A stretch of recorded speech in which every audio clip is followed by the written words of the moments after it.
Huh? Choma. Choma. Give me again. Oh, my auntie. Auntie, Kusika. Auntie, give me again. Okay. Bishop Lilian. I don't know the news na radio. Na radio station. In my radio station on the news.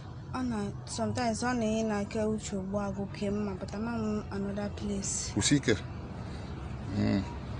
So, gini ko mere again. I will give miracle. Opera again. Miracle ko urugi. Gini ki mere oji wo gimi. Agaram gazo akam. So check him the woman mzura akam. Ya was na akam. Mzura rahima. Me ya in the morning. Ya was all the watering. Ya ba maram bajom wam jime uda akam. Am si maybe ocean and miracle number too much. During the afternoon, me that me kwa that same thing. Ye ji is ga me nkia. Ya kwa the same thing. Ya was na ya kazi kima did 6 months.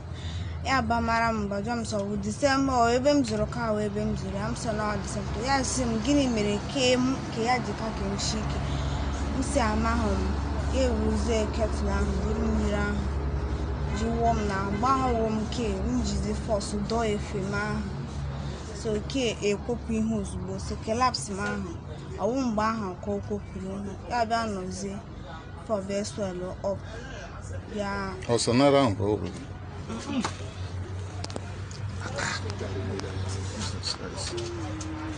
So that bishop mere gị ihe.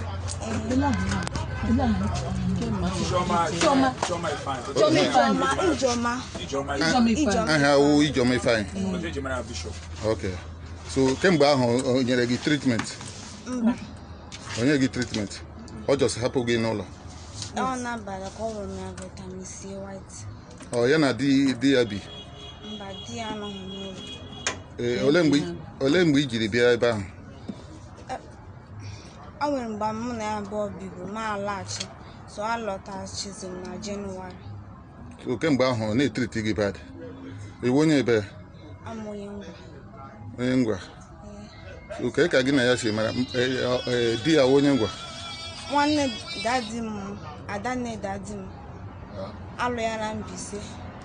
So ọpara nne m ya na adanne dadi m nọ. So ha bịa village anyị 3 years ago. So ma ya jụọ m sị mụ na ya anyị ga-anọ ya si na ya chọrọ ka mụ na ya nọ. Nso oke amanụ m sọ ga-eme ụdị ihe. So m si ya oke si mụ na ya ga-anọ. Ya gwa mama m